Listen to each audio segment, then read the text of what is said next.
YouTube. Ahí está. Buenos amigos de YouTube, buenos amigos de Facebook y Instagram. Transmitiendo en vivo desde Instagram. Buenas tardes a todos, les habla Alberto Franceschi. Este es mi programa que ahora ha quedado semanal, aunque hay otros que hago en compañía del amigo invitado, como el amigo Daniel Farías, que es también publicado el día de hoy, lunes. ¿Quién te dijo que estaba descansando en Argentina? No era descanso, era nada trabajoso, porque era un viaje político, era de acercamiento a personas, que es lo que voy a tratar de explicar en la tarde de hoy, por qué ese viaje, por qué me interesó no solo el proceso argentino, como me interesan todos los otros procesos de Hispanoamérica, sino que allí hay un núcleo de personas que ya están en las mismas ópticas que las nuestras para comprender la dinámica del continente en la misma orientación de rechazo a todas las ideologías que han llevado a tanto fracaso en los últimos 200 años. Y miren, esto no es broma, o sea, no es algo superficial. Argentina va para otra situación de caos general en su economía. Ya la dejó así el señor Macri, quien pretendió una vez más, usando las consabidas fórmulas del estatismo o de la intervención estatal en la emisión monetaria, en el endeudamiento externo, sobrellevar el apaciguamiento de las clientelas y de la enorme base absolutamente parásita del Estado argentino, que una vez más ha sucumbido a la tentación de querer vivir de préstamos y de sobregirarse en lo que recogen de impuestos, que es por supuesto una cantidad demencial que demencialmente es gastada en sostener artificialmente el valor de una moneda que tiene un pecado original, que es que la emite una clase política para sostenerse como clase parasitaria. Y eso lleva al manejo de las clientelas, lleva a la satisfacción de grupos de presión que han llevado a estos núcleos del poder a esa sitial de importancia en la dirección de las sociedades. Nosotros padecimos eso. Sí. ADECOPEI fue la escuela en la que se formó la gran clientela del partidismo parásito que se reveló como una nefasta consecuencia, y a su vez engendrando lo peor de la etapa del clientelismo partidista del Estado, que fue el chavismo en estos 20 años que han terminado por reventar la nación venezolana. ¿Creen ustedes que pasa algo distinto en Colombia? No, pues nada distinto, ni en Brasil, ni en Perú. Todos los países, por favor, México es la escuela del clientelismo político desde la revolución de México de 1917. ¿Quién más? Bueno, y Chile, que sucumbió bajo el peso del estatismo y del clientelismo estatista de la democracia cristiana y de Allende, sobre todo, que lo derivó hacia las playas del comunismo puro y duro, bien, habiendo expulsado al señor Allende del poder en aquel golpe de Estado. Bueno, más bien se zampó un tiro él mismo, pero el golpe se lo dieron y entonces se cambia de régimen. Surge una nueva manera de dirigir el Estado con la dictadura militar de Pinochet, que hizo el gran servicio de reponer históricamente la validez de tener un Estado, Chile, que pudiera servir a su población. Tuvo los costos que tuvo. Yo no estoy aquí en plan de defender ningún gobierno, pero al cabo de 17, 18 años de esa dictadura de Pinochet, se había saneado de tal manera Chile que se permitió por primera vez en 2 siglos Chile constituir una sociedad enormemente productiva, racional, con un Estado pequeño, etc. Bien, hubo los pactos de la transición y de la reposición de los partidos políticos y empezó de nuevo la plaga del partidismo clientelar a horadar, a tratar de socavar las bases de aquel Estado bastante eficiente que dejó Pinochet, y al cabo de 25 años, creo que nos separan del 90 a 27 años. Y bien, 27, siempre cuando estoy hablando y tengo que hablar de fecha, entonces tengo que sacar cuenta y me enreda el argumento, lo cambio por el manejo de la fecha. Bien, del 90 al 2019 son 19 años. 19 años después de salir Pinochet del poder, ¿qué creen ustedes que ocurrió?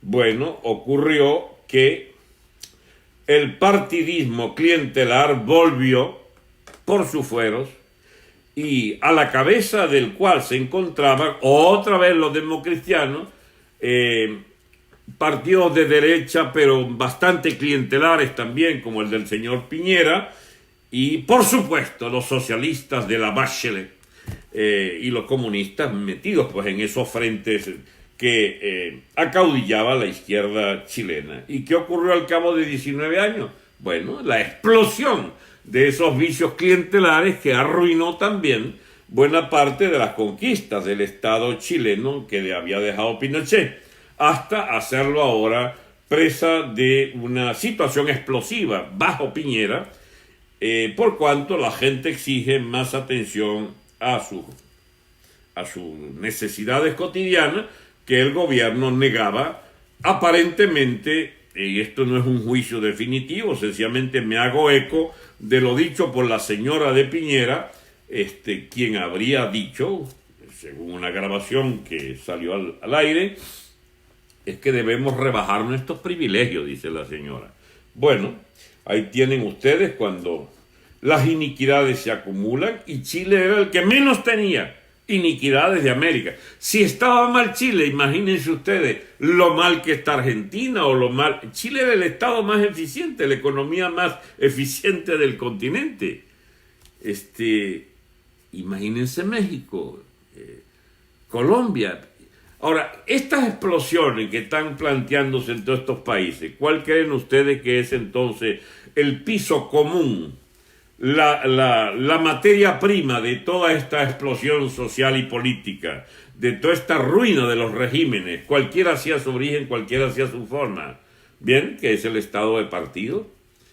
Repúblicas arruinadas por la gestión de las clases políticas y de los grupos económicos que pululan en ellas para arrebatarle al conjunto de la nación la parte del león que se la reservan para los más privilegiados.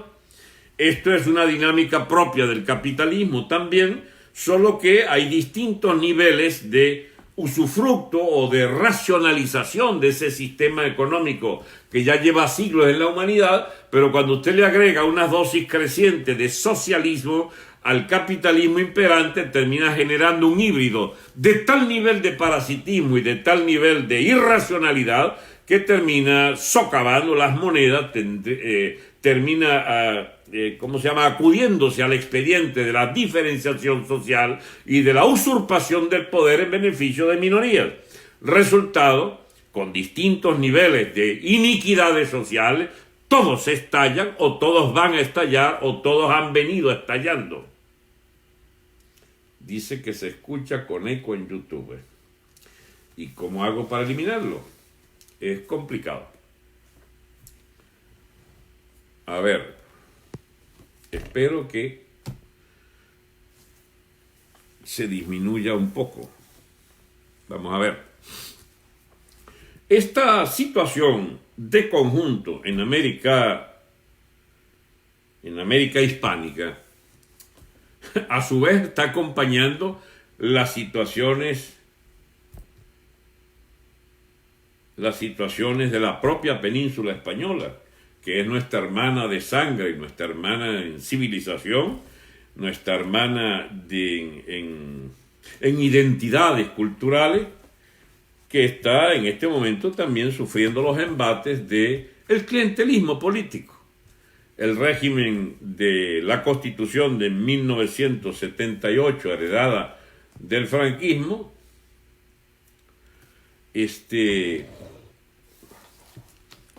bueno, ha significado que hay una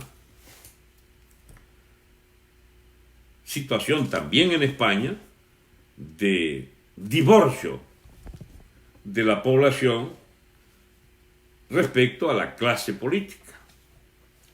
Una clase política que también incide, que también, desarrolla los mismos vicios que en América hispana y de habla portuguesa también, porque Brasil es, qué sé yo, un país absolutamente prostituido, igual que todo el resto de América, con lo del clientelismo político partidista que arruina las economías.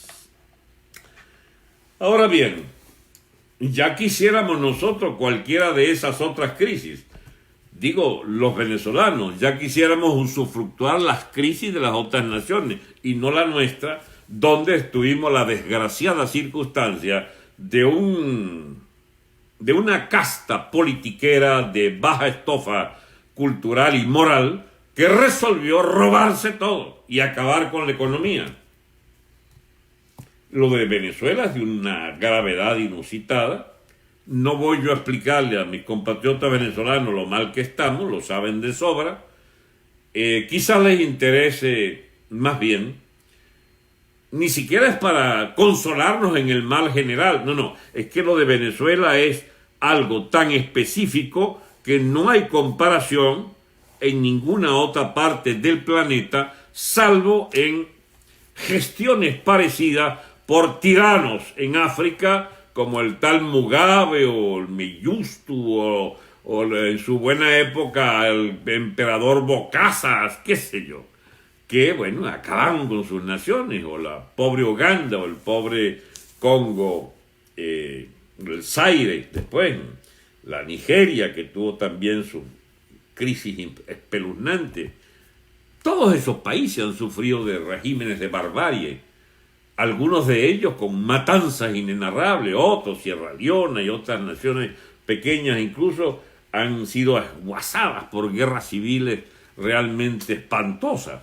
Bueno, la ruta que han escogido los señores del chavismo, madurismo, del castrismo, es la ruta hacia el África, no hacia la Europa de bonanza económica. Ni siquiera tuvimos la suerte, comilla lo de suerte, de que imperara un comunismo posmaoísta como el que impera en China, donde el totalitarismo impera de la manera más absoluta, pero a cambio te dan un desarrollo económico planificado, de un pillaje planificado de las materias primas del mundo entero, o compradas ventajosamente por la holgura de la economía china de post-maoísta, y que ha determinado que China aspira incluso a liderar la economía mundial en los próximos años. Ya de hecho la lidera en algunos rubros.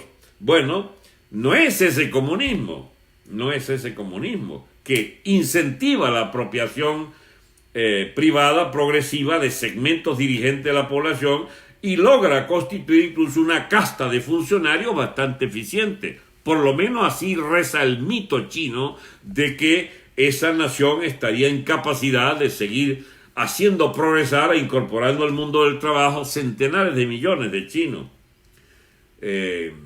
Estamos hablando de 400, 500, hay quien diga que hasta 600 millones de nuevos trabajadores sacados de la brutalidad rural, del primitivismo de la vida rural precaria, han sido incorporados, a una vida urbana bastante, compleja en sus manifestaciones de deterioro de los viejos vínculos familiares y comunales de la sociedad china tradicional, pero es un hecho que aquella civilización de 3.000 años, que siempre contempló en la burocracia de Estado su factor dirigente,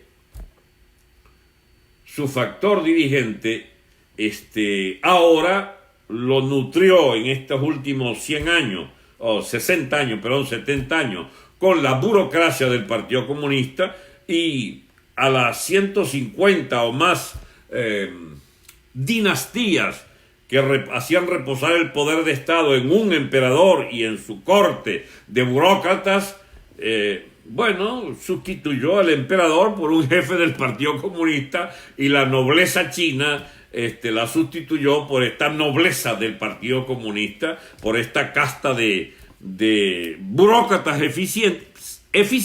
No crean ustedes que no lo son, sí lo son. Y por supuesto son millonarios. La dirección del Partido Comunista Chino, igual que la chavista, se hizo millonaria. Solo que aquellos se ganaron los millones construyendo grandes conglomerados industriales y conglomerados privados que les depararon esa fortuna, y estos bicharracos del poder chavista lo que hicieron fue irse a robar todo lo que producía la economía venezolana, llevárselo para la casa, meterlo en cuentas bancarias o atesorarlos en sótanos, como lo tiene el inefable Diosdado Cabello. Y el negro Aristóbulo, que lo transformó en yates. ¿Cuántos yates tendrá Aristóbulo, por cierto? Bueno, estas diferencias sustanciales de lo que es una burocracia comunista como la china y lo que es una burocracia comunista como la venezolana, por supuesto, habiendo aprendido de la miserable burocracia cubana, ¿qué podíamos esperar de esto? Ladronzuelos de baja estofa, con una escasísima visión, con una absoluta carencia de visión de país y de intereses nacionales. No hay manera entonces de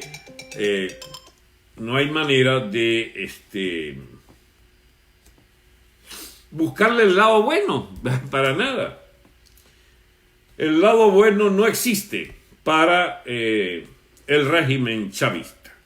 El régimen chavista es lo más avanzado de la putrefacción del estado de partidos, que es la modalidad de la dominación política en los países iberoamericanos, y ese régimen de estado de partidos ha ido sustituyendo todas las reglas, todas las normas, de incluso las precarias existencias de capitalismos nacionales, los ha ido sustituyendo por el saqueo puro y simple de una casta de parásitos criminales, además, porque se convirtieron en casta delincuente. Ahora bien, este proceso venezolano será seguido por otros países. Bueno, yo no creo, para serles sincero, que en ningún otro país exista esa capacidad de suicidio de la sociedad venezolana.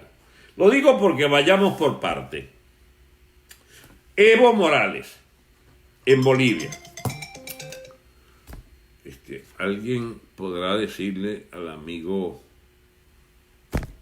Ignacio que no me llame más. El señor Evo Morales, el tal AMLO de México, la Cristina Kirchner y ahora su nuevo socio Alberto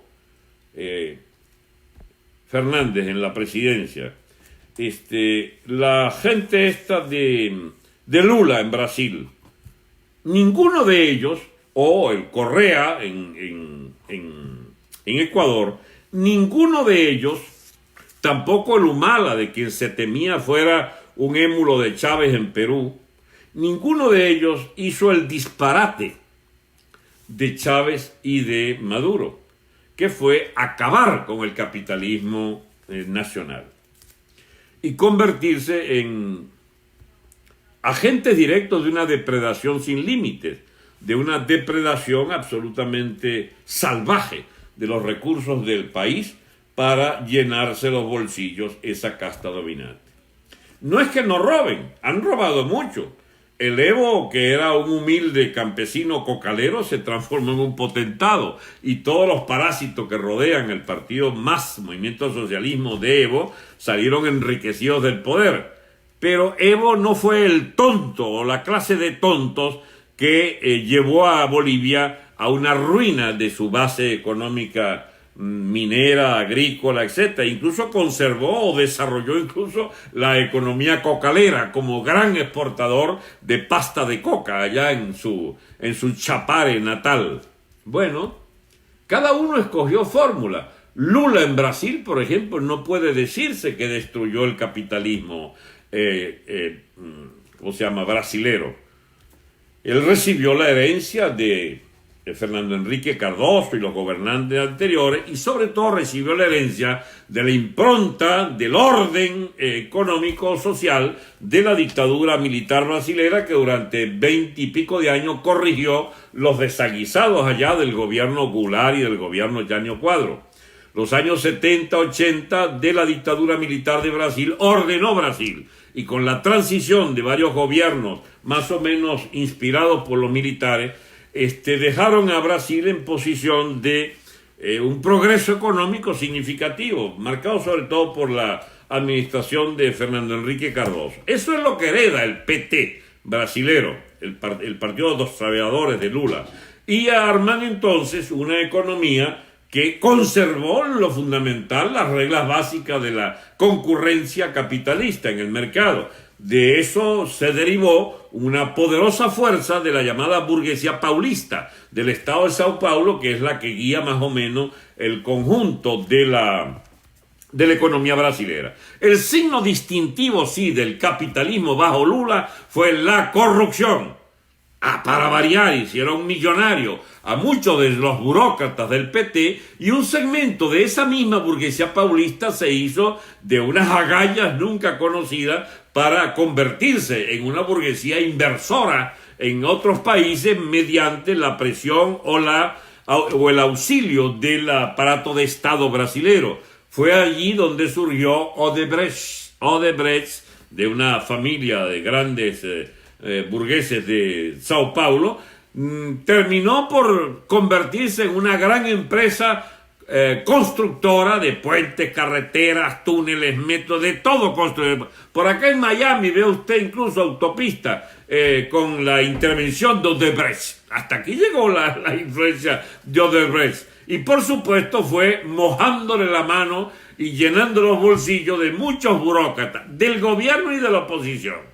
Ellos pedían permiso, eso sí. ¿A quién se le da, señor Chávez? ¿A quién se le da, Maduro? A usted le da a este. De manera que los que agarren el día de mañana con los bolsillos llenos de plata de Odebrecht, sepan que Chávez o Maduro autorizaron esas corruptelas de gran monta a factores de oposición. Yo hoy me propongo no nombrar a ninguno porque ustedes ya conocen quiénes son o van a saber quiénes son, porque esos escándalos no paran los escándalos de Odebrecht. De forma tal que vean ustedes la diferencia.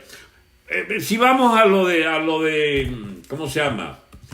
A lo de México. El AMLO, que es bastante inútil en muchas cosas, y sobre todo en esa visión empobrecida que tiene de la propia historia de México, al punto de andar pidiendo perdón, de andar pidiendo que España pida perdón por haber constituido México, porque ¿qué es México sino una creación de España en el siglo XVI, ¿sí? Del 1500 en adelante, pues? ¿Qué es España? ¿Qué es la Nueva España? Sino el México real que funda Cortés. Porque antes lo que eran a 200 o 300 tribus, dominadas por los mixtecas allí, los mexicas, perdón, que eran una tribu de caníbales incluso. Y bien, México no tiene derecho el señor López Obrador de andar pidiendo perdón a España, sobre todo un tipo que se llama López Obrador, 2 apellidos hispánicos, blanquito como es él, pidiendo perdón a nombre de ¿qué? Si la más grande expansión del modo de vida, de las ciudades, de la arquitectura, de todo lo que significó México como nueva potencia en el siglo XVII, 17-18, fue una obra precisamente del proceso de mestizaje, colonización y de hacerse del español como lengua de la inmensa mayoría de la población, porque habrían, no sé, 100 o más lenguas indígenas que no hubieran dado a la Nueva España, a México, la oportunidad enorme de haberse convertido en una sociedad desarrollada o semidesarrollada al punto que es socia comercial de Estados Unidos. con grandes, ¿cómo se llama?, diferenciaciones sociales, pero eso es otra historia, eso es la responsabilidad de ellos mismos. Pero si usted va, por ejemplo, a León, Guanajuato, usted consigue un valle, impresionantemente dotado de toda clase de industrias de exportación. México es hoy un beneficiario directo del Pacto Comercial de Libre Comercio con Canadá, Estados Unidos, y el empleo industrial que existe en México, de las ensambladoras y de toda clase de negocios de exportación hacia el mercado norteamericano, determinan una relación especial con el capitalismo más dinámico de América, México. El más dinámico es México asociado a Estados Unidos y Canadá. Entonces, el tal López Obrador, por más que meta la pata y por más mal acompañado que esté en esa casta política de aprovechadores y corruptos, bueno, definitivamente le costaría mucho arruinar a México como nos arruinó Chávez y Maduro a nosotros. Es que hay que ser especial para haber hecho lo que hizo el chavismo, el castrismo. Usted no ven que lo de Venezuela es que esta manga de parásitos del Partido Comunista Cubano nos escogió, ¿entiende?, como el objeto de su codicia para chulear el país hasta niveles inenarrables y convertir Venezuela en el sostén de la burocracia cubana, que succionó durante 20 años no solo lo que nos hubiera podido sobrar, sino lo que nos hacía falta para comer. Bueno, Cuba también se lo llevó. Vivir de gorra y de gratis 20 años, un Estado que parasita a otro, por supuesto, al final queda exangüe el que gorreaba y exangüe el gorreado, que es nuestro caso. Pero la tesis que estaba defendiendo o desarrollando era que en ningún otro país, salvo el enterramiento adicional de Cuba, con nuestro auxilio de estimular su propio parasitismo, no hay comparación con los otros gobiernos izquierdosos de América, que son gobiernos que mal que bien mantuvieron a flote el capitalismo. Y eso es lo que explica por qué, por ejemplo, en Bolivia pudo Evo terminar como terminó, con una rebelión social donde habían segmentos sociales importantes todavía que habían conservado cierta fuerza, cierta cohesión social. Esos liderazgos no nacen del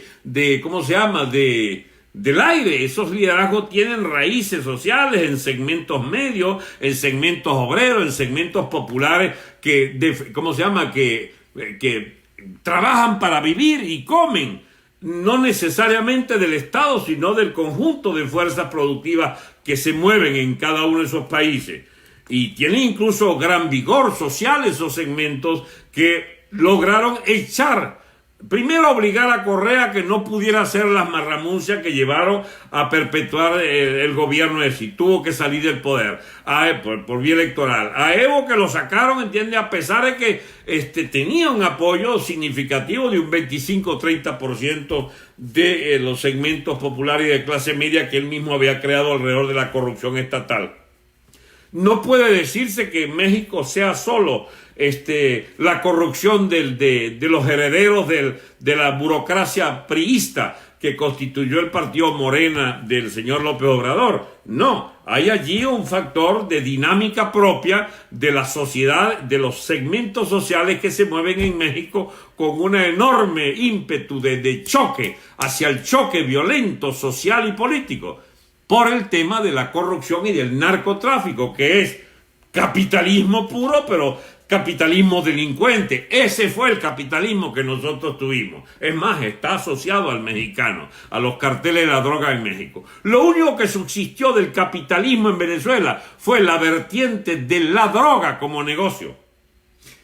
Y ese existe también en México, al punto que consagra, el segmento que consagra el apartarse de segmentos del Estado del control del gobierno mismo. Y tiene usted el caso del hijo del Chapo Guzmán, que sencillamente unas llamadas telefónicas oportunas, cuando logran capturar al muchacho, al hijo del Chapo, unas llamadas oportunas le hacen abdicar nada más y nada menos que al presidente López Obrador: o me sueltan al muchacho o declaramos la guerra total en no sé qué estado, creo que era Sinaloa. Resultado, salió el muchacho a las 24 horas de haberlo capturado las Fuerzas Armadas. es un Estado fallido, es un Estado que ya tiene aspectos de anarquización general en sus instituciones, precisamente por el peso del narcotráfico en su economía. Aunque al propio tiempo México reviste esas características duales de una sociedad muy productiva, muy asociada a lo más dinámico del capitalismo norteamericano, y está también, por supuesto, comprometido con un enorme segmento de clase media y sectores populares que han vivido en grandes urbes a lo largo de estas décadas, más o menos rapiñando lo que pueden de ese estado tan complejo de más de 120, 130 millones de habitantes que tiene México, con una economía urbana de cierto nivel de desarrollo, un segmento turístico impresionante, un segmento bancario importante, un sector de telecomunicaciones también importante. México no es un país, digamos, que uno pueda asociarlo a los niveles más bajos de producción y de volumen de actividad económica de otros países de América. Es que mire, es que fuimos realmente la peor de las excepciones, la excepción para no solo generar delincuencia masiva, no solo para la corrupción que es, pero de un nivel exacerbado hasta límites insospechables en Venezuela, sino al propio tiempo la liquidación de la base productiva. Hay que ver los riñones de estos bicharracos del chavismo que acabaron con PDVSA. Era la cuarta o quinta compañía más fuerte del mundo, Dios mío. Y acabaron con PDVSA de 3-4 millones que producía, ponerla a producir 400,000, de los cuales todavía le regalan 200,000 a Cuba, barriles diarios. Amigos, la proeza, comillas, proeza del chavismo, no tiene parangón en la historia, pero sí tiene raíces comunes con factores como los siguientes. La presencia militar en nuestros estados no es siempre una garantía de salud pública, de salvaguarda de los derechos democráticos. Por lo general han sido cuerpos armados al servicio de élites, de nefastos propósitos o de irrupción violenta contra los progresos democráticos que hayan podido tener esas sociedades. Segundo factor, los partidos políticos son clientela, y solo eso, clientela de aprovechados y aprovechadores del empleo público, por lo tanto desarrolladores de una presencia asfixiante del Estado en el conjunto de la economía en detrimento de la libre empresa y de la propiedad privada. Tercero, son agentes directos de todos los factores de dominio mundial que presionan las economías de los países más débiles. Es el gobierno chavista, como cada uno de esos gobiernos de América hispánica, los que viabilizan o introducen en sus economías las presiones externas de China, Rusia, también de Estados Unidos, de los países europeos, etcétera, donde la lucha por la independencia nacional no es una bandera carente de sentido cuando tratamos, por ejemplo, de comprender una realidad como la venezolana, cuya independencia ha sido anulada, porque la peor de la suerte también la tuvimos nosotros. No solo la rochela de los chinos, de los rusos y de Irán se ceba contra la vida de los venezolanos, sino que eso no es imperialismo, pero esa dominación absurda de ese colonialismo político cubano, de esa potencia de cuarta categoría, pero suficientemente astuta para merecer el apoyo de la casta de bicharracos que domina la política venezolana, ha significado que esa potencia chula haya puesto sus garras sobre nuestra economía de una manera absolutamente pavorosa, que absorbió toda la vitalidad y se robaron toda la vitalidad del capitalismo y del Estado venezolano. Ahora bien, ¿a dónde va esto? ¿Los procesos que vienen en América Latina se parecerán al chavismo? Espero que no, porque si ese es lo que viene, entonces preparémonos para una inauguración formal de una etapa de barbarie en una sociedades como la hispanoamericana. Esto tiene que ver con un viejo debate que hay de la herencia histórica. Mis amigos, el grueso de los dramas africanos, tienen que ver con el tipo de sociedades que generaron o desarrollaron o mal desarrollaron las potencias colonialistas que la ocuparon, desde el caso extremo del Congo llamado belga, que era propiedad privada del emperador, del rey Leopoldo de Bélgica, y que era un esclavista, pero absolutamente inmunda aquella monarquía belga que sostuvo la propiedad privada, incluso sobre la población autóctona. Ese es el comportamiento más ruin que ustedes se puedan imaginar. Pero no crean ustedes que es solo, ¿cómo se llama?, países como el Congo belga el extremo. No, también fue extremo lo que hicieron los holandeses y descendientes alemanes en África del Sur, con la especie de los criollos de ellos, eran los afrikaners, con su lengua propia allí, que era una mezcla de esas lenguas europeas, de holandés con alemán mezclado, etcétera, y constituyeron una élite blanca, una minoría absoluta que esclavizó y sacrificó la inmensa mayoría negra en África del Sur mediante el régimen del apartheid por 70, 80 años. La herencia colonial en África, para el grueso de los países que estuvieron bajo la tutela de Alemania, fue ruinosa. En particular fueron pocos, pero significativos. La inmensidad de Namibia y otras, que no sé si Mozambique era portugués.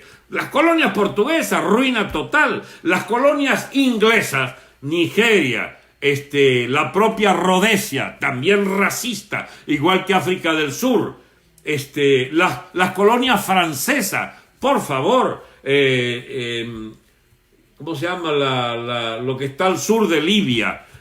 Todo lo que es el África negra, del África centroafricana, eran colonias francesas que quedaron en el peor estado de dominación y de saqueo. Las colonias portuguesas de Angola, Mozambique, etcétera, son también ejemplos, por no hablar de un paso circunstancial y limitado de colonias italianas en Etiopía y Somalia, Eritrea.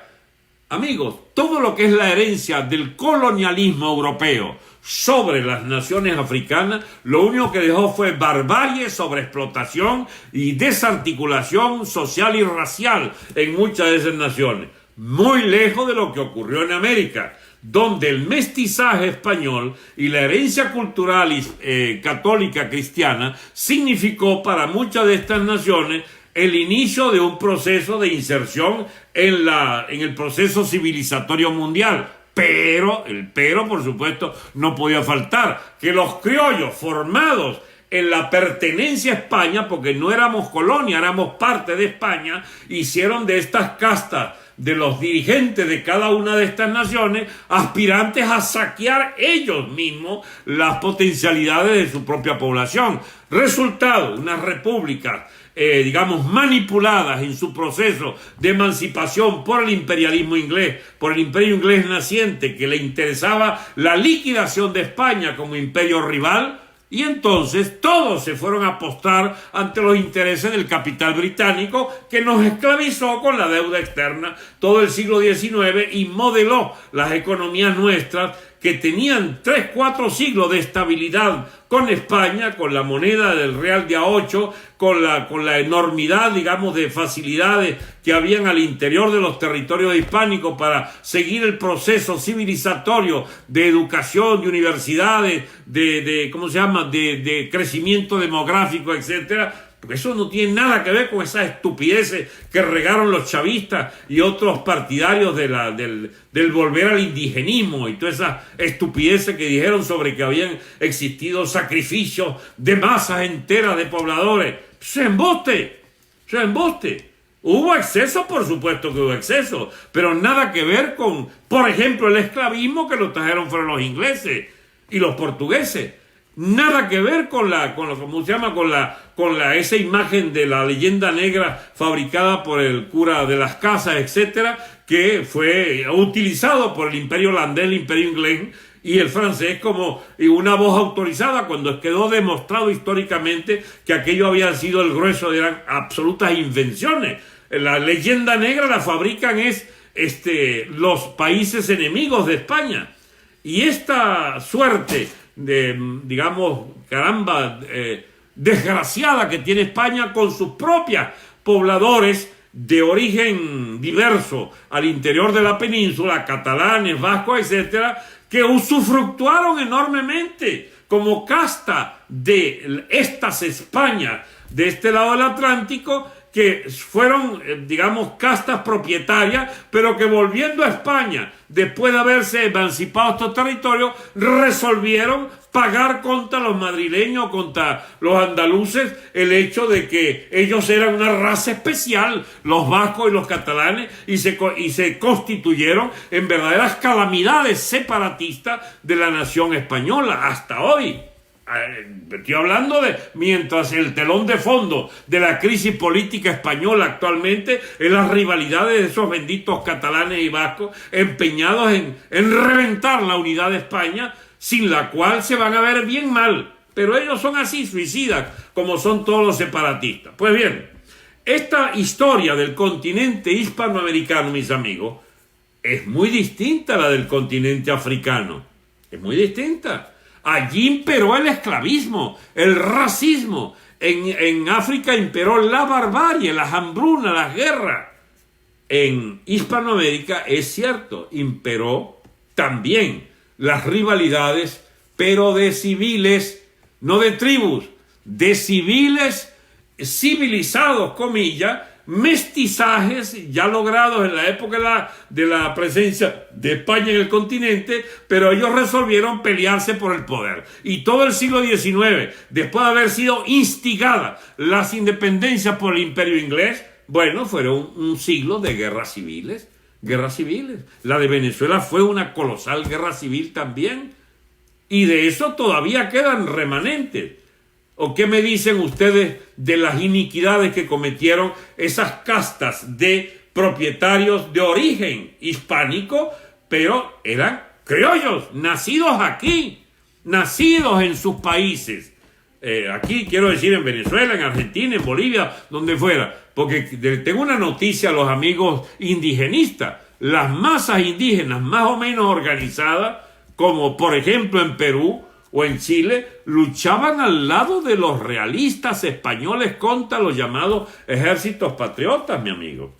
Y la suerte de los indios, creo que patagones, creo que se llamaba, fueron la de una masa indígena reventada a punta de crímenes masivos y de toda clase de exacciones y racismo por los argentinos mismos, por la casta de propietarios argentinos, una vez independizado de España bajo instigación inglesa. Pues miren, la historia no ha sido contada como es, hay que volver a rehacer, no a rehacer la historia, a contarla como es. Y todos estos países de Hispanoamérica tienen una deuda pendiente con sus propias grandes virtudes y no con las grandes taras que dejaron los otros imperios depredadores en África o en Asia.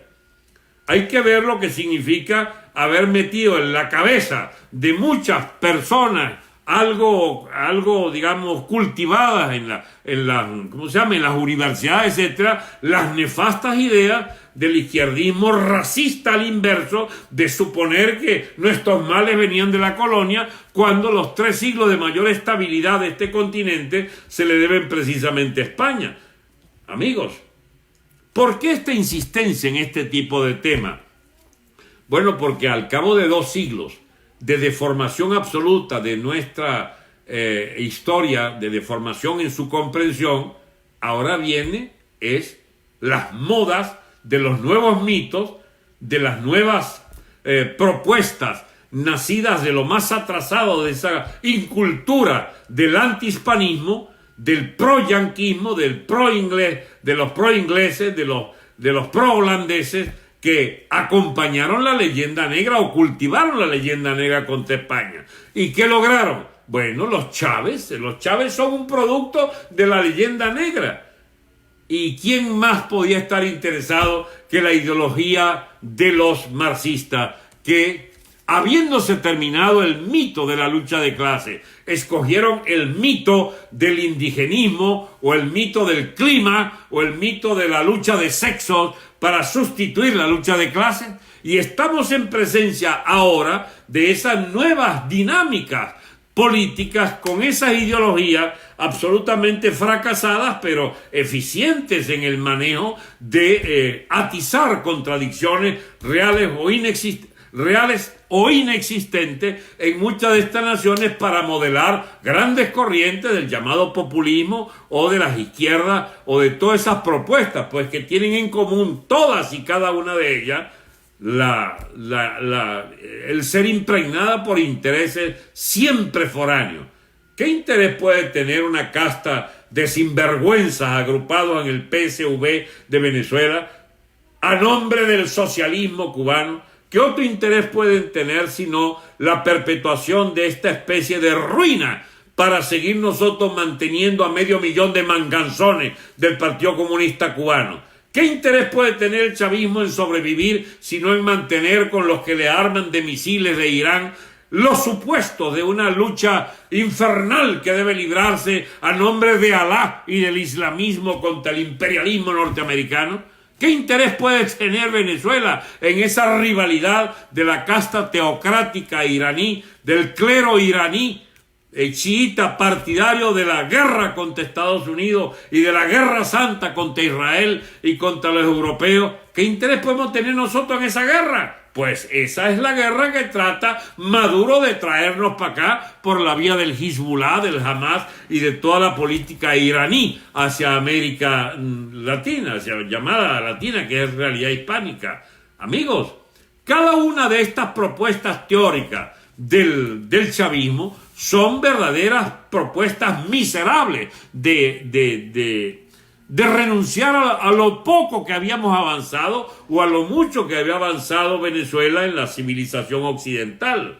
Quisieran vernos sucumbir a todas las taras ideológicas del postmarxismo que una vez caída la Unión Soviética se agarra como un clavo caliente a todas estas estupideces de moda que tienen todas en común una falsa comprensión de la realidad. Amigos, América hispánica tiene un problema planteado para las próximas décadas. ¿A dónde vamos? ¿A la barbarie o a una reconstrucción civilizada de nuestras sociedades? Nosotros vamos a seguir siendo objeto de una especie de codicia por parte de los imperios. No podemos vivir fuera de lo que es ¿cómo podría decirse? La presencia absolutamente de flagrante presencia allí de los intereses de los imperios. Veremos cómo sigue esta historia cuando en los ajustes de cuenta que hagan China contra Estados Unidos, que hagan los Estados Unidos en el Medio Oriente contra Irán, que hagan los propios países europeos relegados a segunda línea y bajo la tutela de Moscú, de Putin. ¿Qué es lo que va a ocurrir con naciones como la nuestra?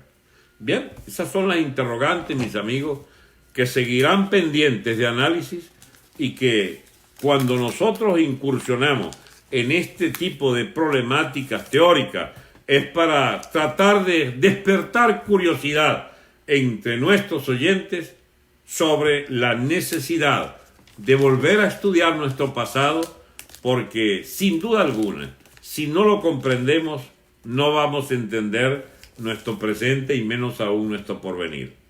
Nuestro presente, mis amigos, en Venezuela hoy es el de la ruina absoluta y total de una clase política heredada de la cuarta, podrida bajo la llamada quinta, que no puede traer sino miseria y desesperación a la gran mayoría de los venezolanos. Una parte de los cuales se fue a la emigración. ¿Retornarán a Venezuela? Solo puede retornarse si volviera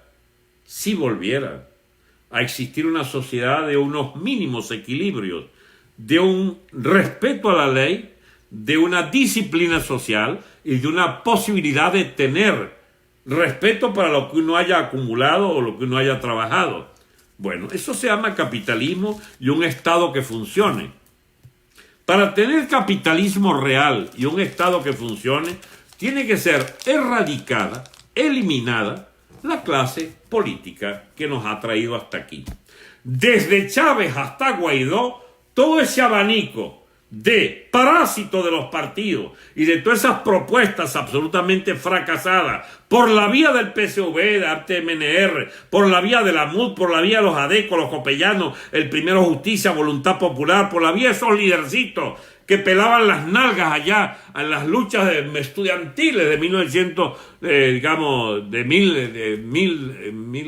2007, esa generación se perdió.